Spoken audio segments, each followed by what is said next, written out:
Outside In, le podcast qui parle de leadership conscient, par Margot Blanc. Bienvenue sur Outside In, le podcast des leaders qui ramènent de la conscience dans leur leadership. Il y a des personnes qui ne parlent pas de rêves pour se rassurer. Elles en parlent parce qu'elles les réalisent. Et Rifat fait partie de ces femmes-là. Quand elle a une vision, elle ne cherche pas la permission, elle pose une intention. Elle aligne son mindset et elle avance.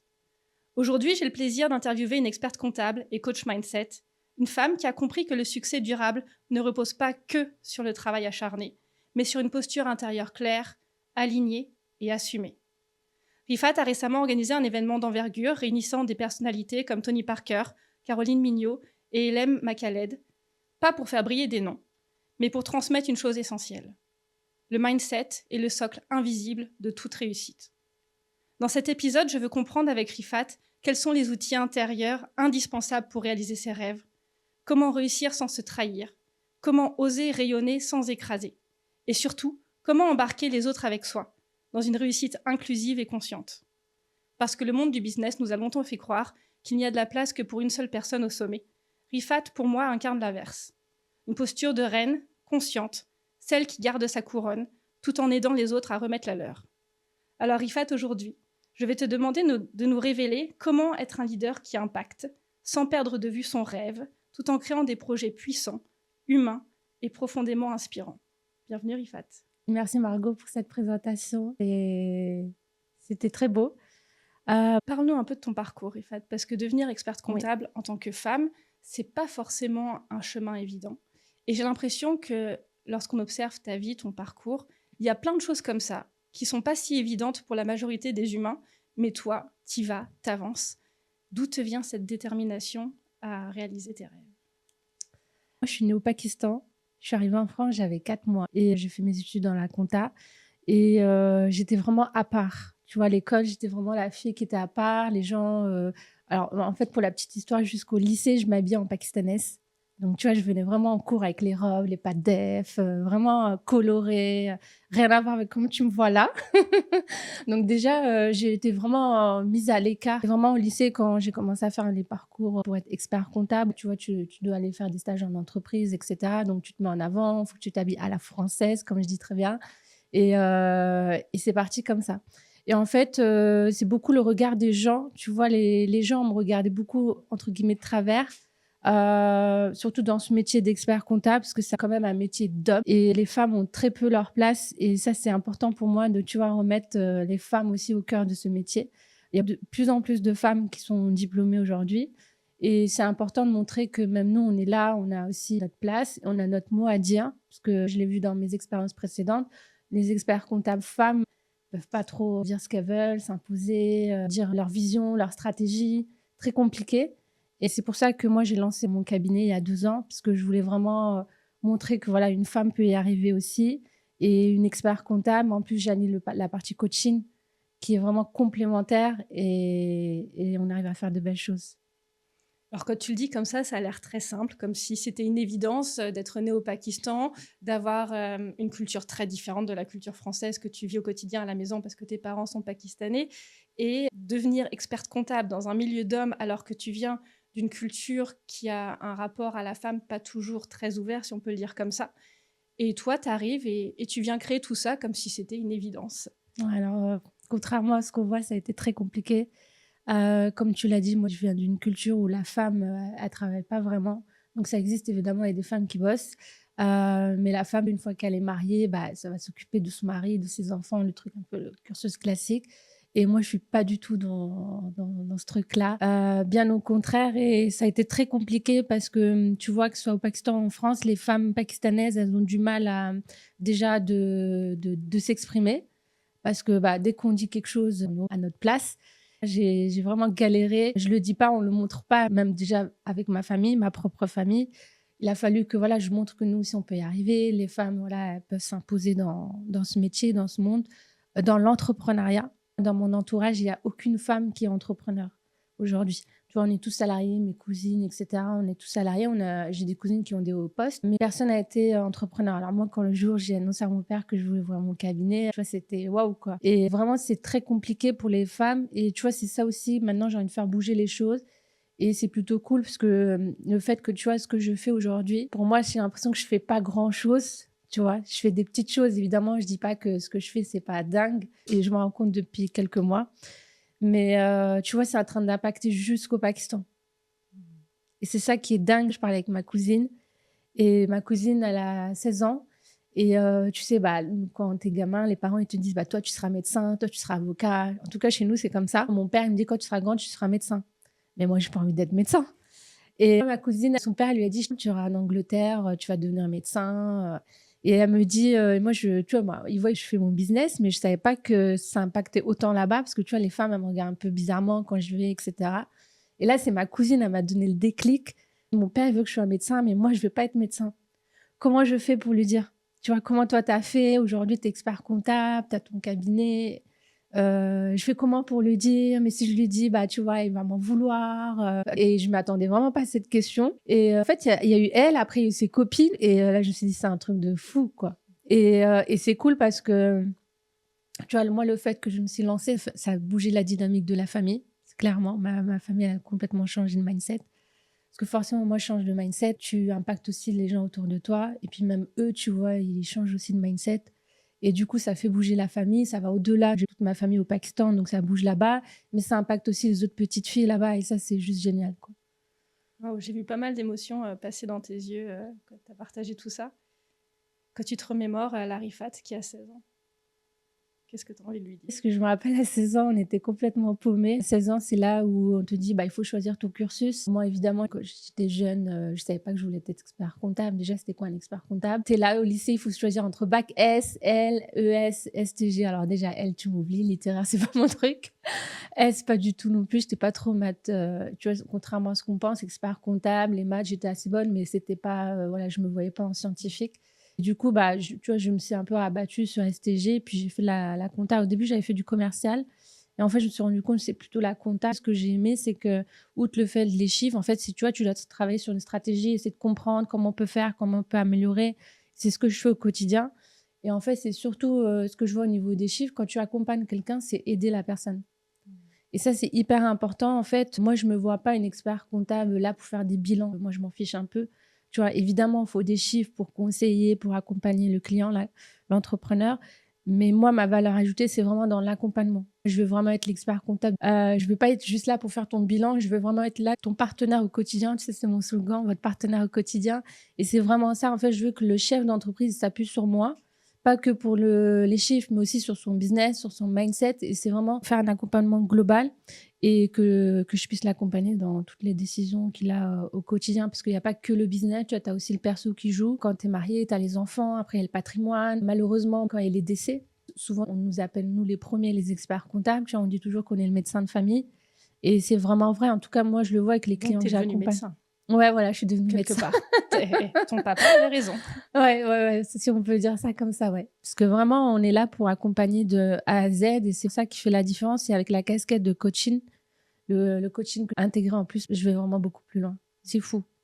Et ce qui est incroyable, c'est qu'on voit ton parcours, en fait. On voit l'influence culturelle dans ta culture. La famille est très présente et très importante. Et en fait, ça se retrouve aussi dans ton entreprise.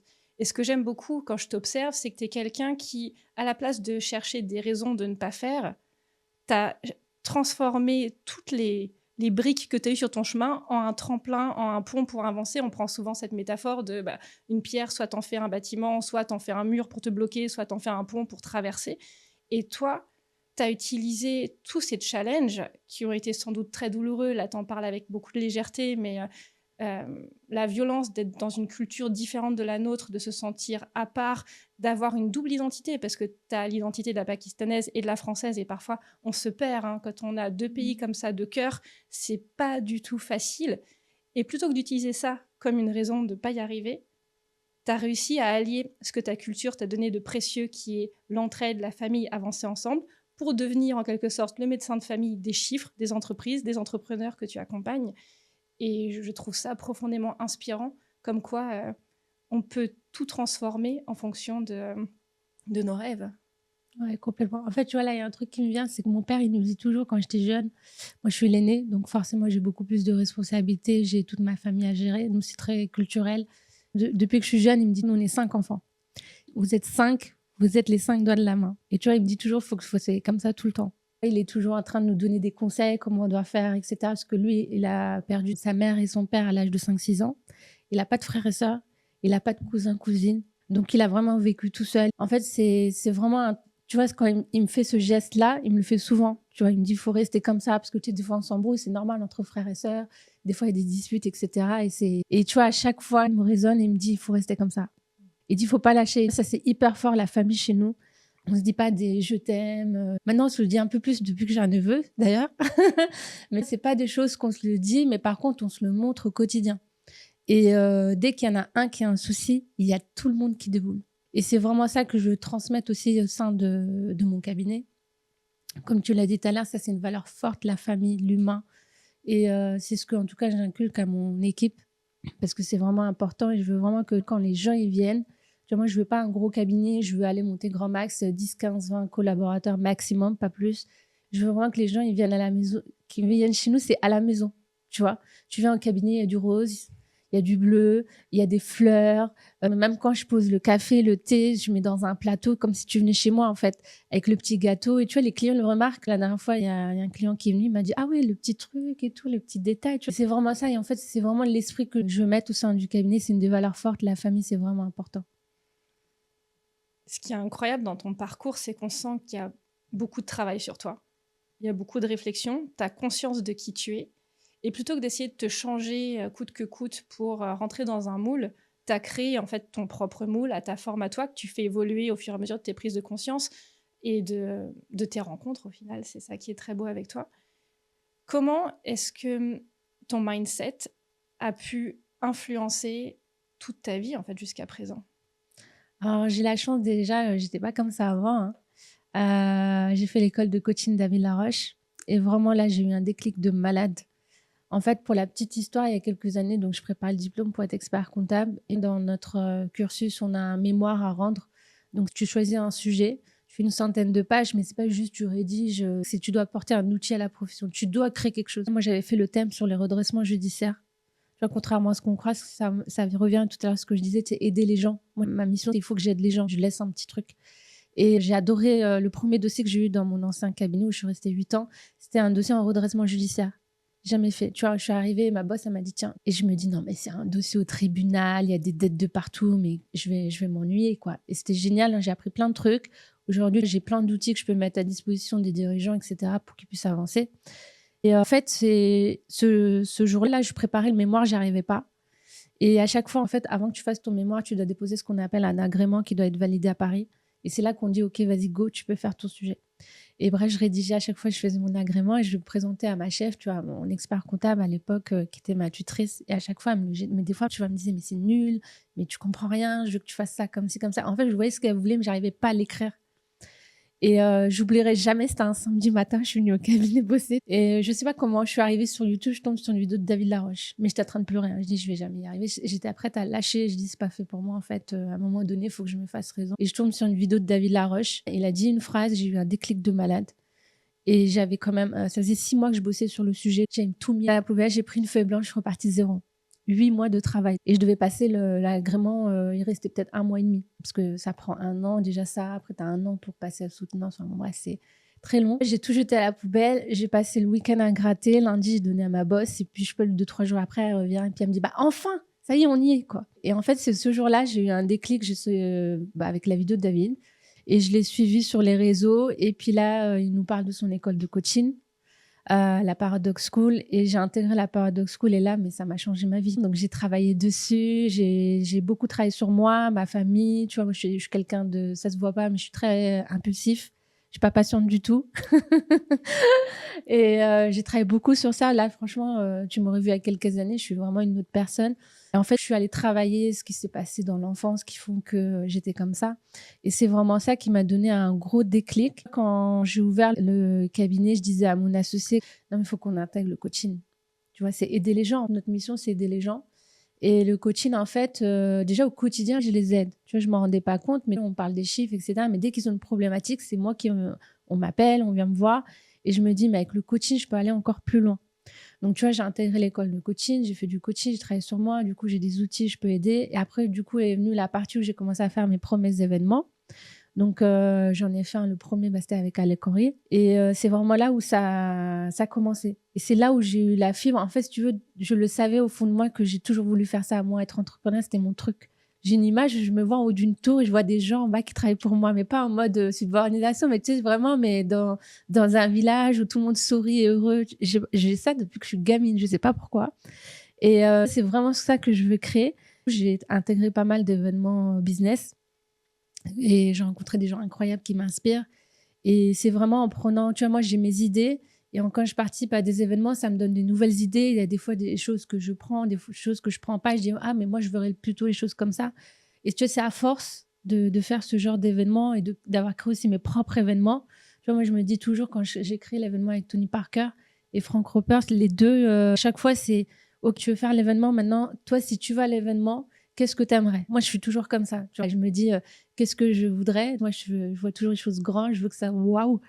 Et du coup, je fais la liste et maintenant, après, je vais au charbon, je vais faire en sorte pour que ça se réalise. Et c'est vraiment, en fait, c'est ça, en fait, il faut que tu rêves grand. Faut vraiment que tu te mettes pas de limites. Il faut vraiment rêver grand et faut foncer. Tu vois, faut foncer. Merci Rifat. Cette réponse est tellement riche, il y a tellement de points à reprendre. Ce que j'ai envie de vraiment mettre en lumière, c'est le fait que tu as pris conscience que pour pouvoir devenir la personne que tu avais dans tes rêves, qui vient créer ce village, qui vient créer cette tour d'abondance aussi à travers du travail, à travers du partage, tu es allé voir ton enfance, tu es allé comprendre qui tu étais. Et c'est un point en fait essentiel. On ne peut pas être un leader inspirant si on n'a pas conscience de qui on est, de nos failles, de nos blessures, de nos peurs.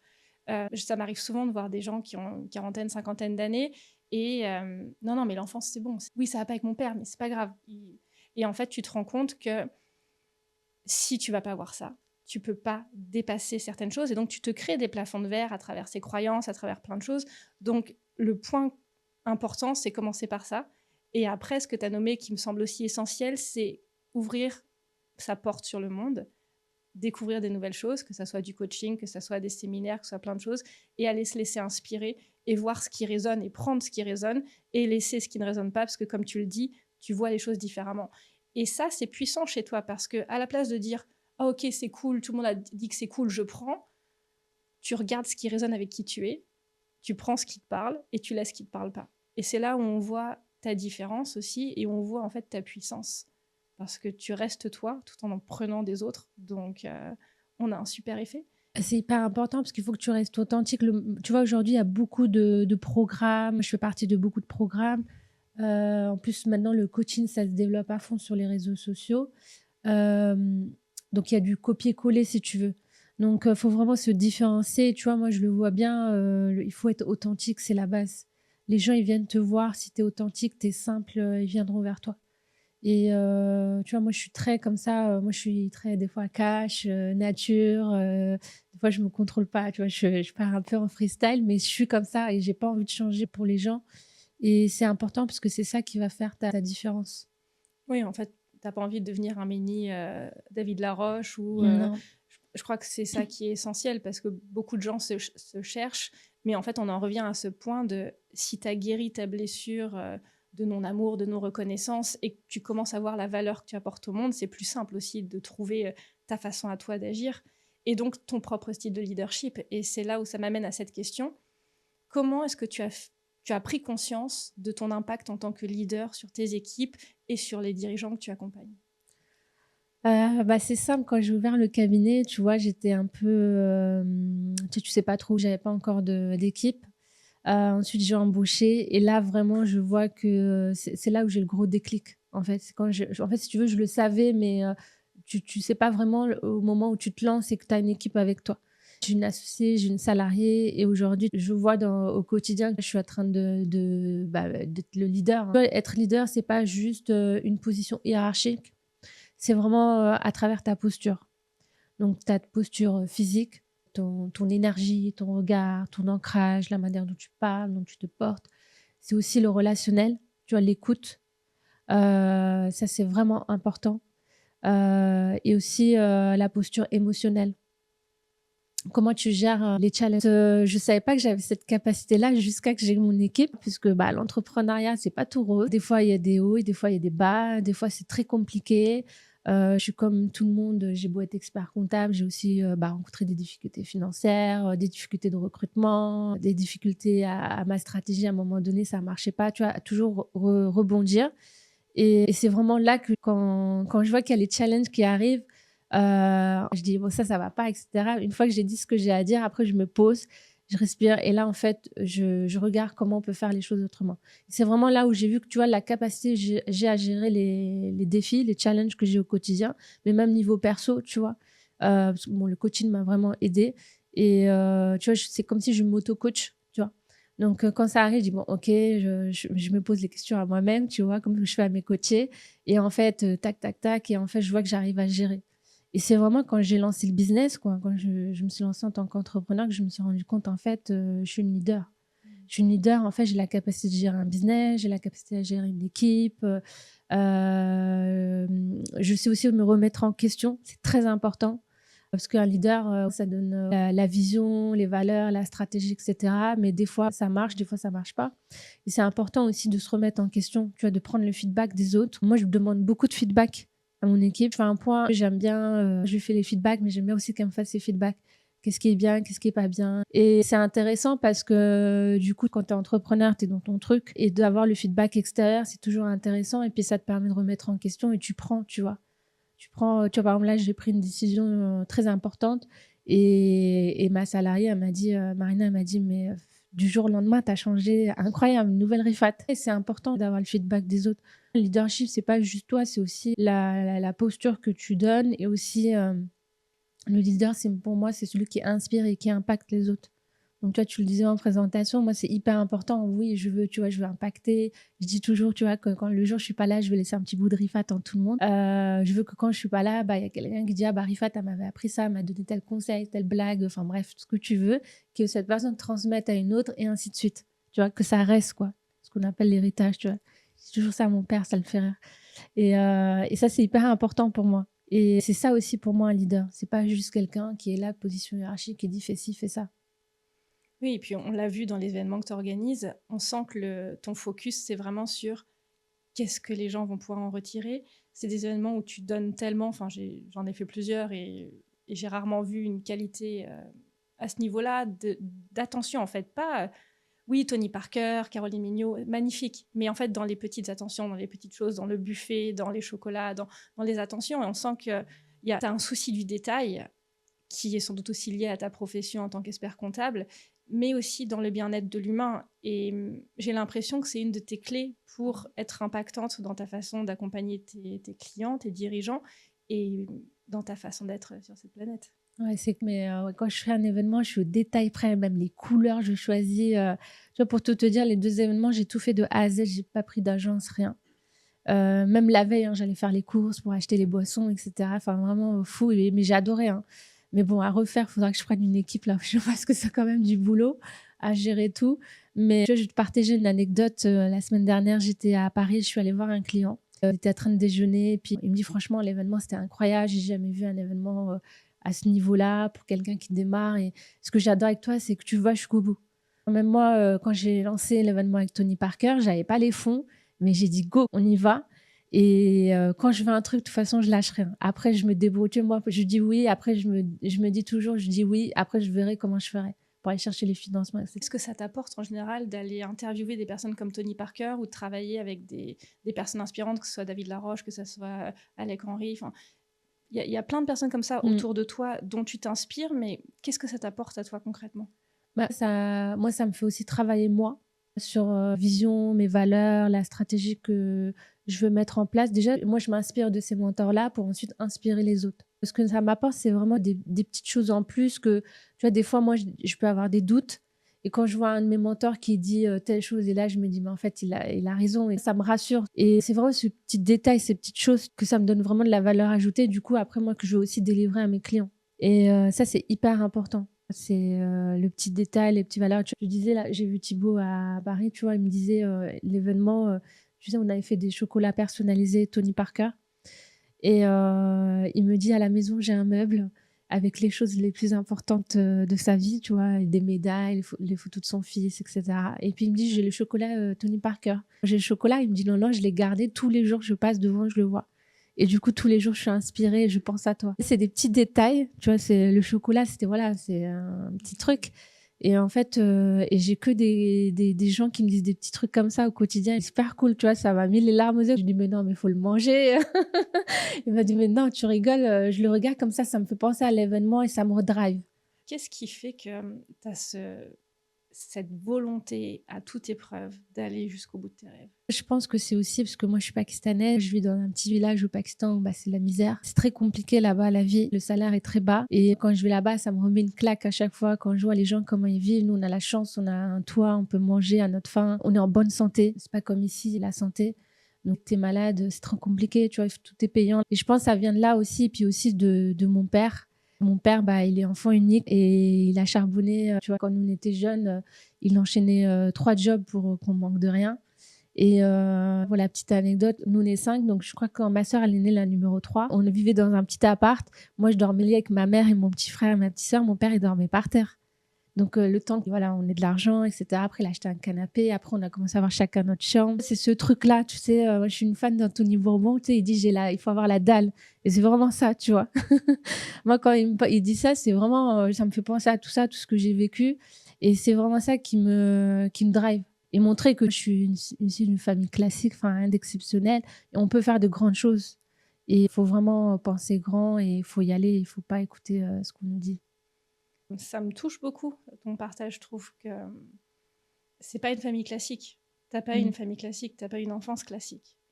T'as eu des très belles valeurs, t'as eu des parents qui ont fait beaucoup pour vous, mais t'as pas eu la facilité que beaucoup peuvent avoir autrement. Et je trouve ça très touchant là, de voir à quel point tu es humble sur ton histoire, parce qu'on voit maintenant le côté rayonnant de tout ce que tu crées. Mais avoir vécu ce que tu as vécu, tu l'as transformé en une force, là où d'autres auraient pu échouer et justement rester là-dedans dans une position peut-être plus de victime, entre guillemets, ou moins volontaire. Et toi, tu en as fait un moteur. Je ne sais pas si tu en as conscience de... Ouais.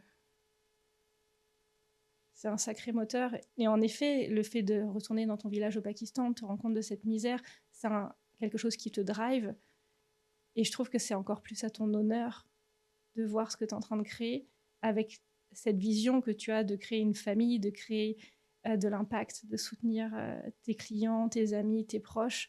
Parce que oui, tu soutiens tes clients, mais tu aussi pour tes amis, pour ta famille. Tu portes énormément de choses sur tes épaules, alors que tu n'es qu'une femme, entre guillemets, dans ta culture. Et même en France, on a encore parfois un statut pas toujours évident, et même si c'est mieux qu'au Pakistan. Mais il y a une sacrée volonté. Il faut, de toute façon, si tu veux réaliser tes rêves, tu n'as pas le choix. Il faut y aller. Il faut aller au charbon, comme je dis toujours. Donc, ça, c'est quelque chose qui me drive au quotidien. Je dis toujours qu'on n'a qu'une seule vie. La vie, elle est vraiment très courte. Je te le rappelle tous les jours. Comme tu sais, on a perdu Jérémy récemment. Et c'est pour ça, tu vois, j'ai pas le temps. En fait, si tu veux, je me pose jamais. Tu vois, moi, je suis une boule d'énergie. Je pense que c'est tout mon passé, comme tu l'as dit, qui fait que, tu vois, j'ai pas le temps de me poser, de réfléchir. En fait, pour moi, on a tellement de choses à faire dans ce monde. Tu vois, on sait jamais, ça se trouve, demain, je suis plus là. Et c'est ça aussi qui me drive. Je me dis, il faut absolument que je fasse les choses vite. Des fois, c'est aussi un inconvénient, parce que je veux tout le temps aller vite. Parce que je me dis, voilà, on ne sait pas ce qui peut arriver demain. Et il faut enchaîner, il faut enchaîner. Alors, des fois, il faut se poser aussi. C'est très compliqué pour moi. Je crois qu'avec ce qui se passait avec Jérémy, ça a été une inspiration pour nous tous de voir qu'avec l'événement que tu as créé pour Tony Parker, tu lui as permis de réaliser un rêve. Il ne savait pas qu'il allait disparaître quelques semaines plus tard, mais tu as permis à quelqu'un de réaliser son rêve. Et en fait, tu te rends compte que tu as permis ça. Là, je crois que j'ai eu le plus gros déclic cette année, c'était avec ça. C'est fou ce que tu fais, tes accompagnements. Tu vois, je le sais, mais je ne le réalisais pas vraiment. Depuis qu'il y a eu le décès de Jérémy, là, quand j'ai assisté à l'enterrement et j'étais à l'église, je suis à l'église, il y a sa femme qui fait un discours. Et moi, je ne savais pas que Tony, c'était son idole. Et elle dit, voilà, avant de partir, tu as réalisé ton rêve, tu as rencontré ton idole, Tony Parker. Et là, j'ai fait waouh, je me dis, je suis un mois après, jour pour jour, après mon event. Et on est dans une église, on parle de mon événement avec Tony Parker. Et c'est là que je me suis dit, en fait, tu vois, dans la vie, j'en parlais encore il y a quelques heures avec une amie tout à l'heure. En fait, tu sais, tout ce qu'on fait dans la vie, tu te rends pas compte, mais ça peut avoir un impact de fou pour la personne. Ça peut être un mot, un geste, un sourire. Que tout ce que tu fais, tu sais pas toi, mais ça va laisser une trace. Tu vois, ce que tu me partageais tout à l'heure dans le train là, avec le monsieur, tu vois, ça laisse une trace. C'est ouf. Tu vois. Comme quoi, quelque chose qui nous semble normal, parce que quand on a cette mentalité, comme toi et moi, d'avancer, de créer nos projets, c'est normal pour nous, on est dans cette énergie. Et je crois que c'est important parfois de ralentir pour réaliser le chemin parcouru, parce que on est très exigeante avec nous, et c'est le sujet de beaucoup de femmes, d'avoir cette exigence de la réussite, de l'excellence, du souci du détail. Mais quand on s'arrête 30 secondes pour juste regarder les 3 dernières années, ce qu'on a fait, le nombre de personnes qu'on a pu impacter, que ça soit en offrant des chocolats, en offrant un livre pour moi ce matin dans le train, tu changes la vie d'une personne avec des choses tellement simples. Claire. Avec un mot, avec un sourire, avec un regard. Pour moi, le leadership, c'est pas les grands discours. C'est les petites choses simples. Ouais. Et je suis complètement d'accord avec toi. Je trouve ça vraiment inspirant de voir ton parcours. Comment est-ce qu'au quotidien, tu gardes cette motivation? Parce que bien sûr, il y a des jours qui sont plus difficiles. Il y a des jours où ta famille, sans doute, doit te prendre la tête, où ton éducation te met des bâtons dans les roues, parce que ça reste une éducation qui nous a forgés. Comment au quotidien, tu gardes cette motivation? Alors, tu vois, j'aime pas trop le mot motivation, bizarrement. J'aime pas motivation, parce que pour moi, motivation, ça veut rien dire. Moi, c'est simple, si tu es vraiment aligné avec ta vision et ta mission de vie, c'est hyper important. Je dis toujours, pourquoi tu es là sur Terre? Si tu sais ta mission, c'est quoi, et c'est hyper fort, t'as pas besoin de motivation. T'as l'énergie. Ma mission, moi, elle est tellement forte, je veux tellement laisser quelque chose, je veux vraiment impacter le monde. Il faut que je laisse quelque chose, il faut que la personne, je lui ai apporté une valeur ajoutée qui lui a servi, qui va ensuite la transmettre. Et ça, tu vois, c'est le fait d'impacter, de transmettre. Ça, c'est hyper important pour moi. Alors oui, évidemment, j'ai des moments comme tout le monde. Tu vois, des fois, voilà, je suis pas motivée le matin, je fais les choses, mais je suis pas, voilà. Généralement, c'est très courant. Ça dure grand max 2 jours, mais pas plus. Ce que je fais, c'est quand je me lève le matin, quand j'arrive au bureau, je me remémore pourquoi je fais ça. Et c'est ça qui me donne de l'énergie. Donc, motivation, j'aime pas trop ce mot, parce que motivation, ça veut rien dire pour moi. Quand les gens arrivent, je veux pas j'ai pas le temps d'aller à la salle de sport, je suis pas motivée, ça veut rien dire. Si tu veux vraiment des résultats, si tu veux être bien dans ton corps, tu vas le trouver le temps. Pour moi, c'est l'énergie que tu mets dans ton projet. Si tu as vraiment envie d'impacter, tu es aligné avec ta mission de vie, tu vas y aller, quoi. Mais comment tu y crois dans le temps, en fait? Parce que les projets que tu as, c'est des projets qui mettent parfois des mois, des années à se réaliser. Et toi, tu es là, tu lâches rien. C'est quoi ton secret? C'est quoi ta recette? C'est un vision board? C'est des questions. Comment est-ce que, année par année, mois par mois, tu gardes ce focus? Déjà, c'est l'entourage. Ton environnement, il est hyper important. Il faut vraiment que tu t'entoures des personnes qui t'élèvent vers le haut. Et moi, tu vois, depuis que j'ai lancé mon business, j'ai perdu beaucoup de gens. J'ai plein d'amis à qui je parle plus, etc. Et déjà, ton environnement. Donc, entoure-toi vraiment des gens qui t'élèvent vers le haut. Même ça, c'est la première chose.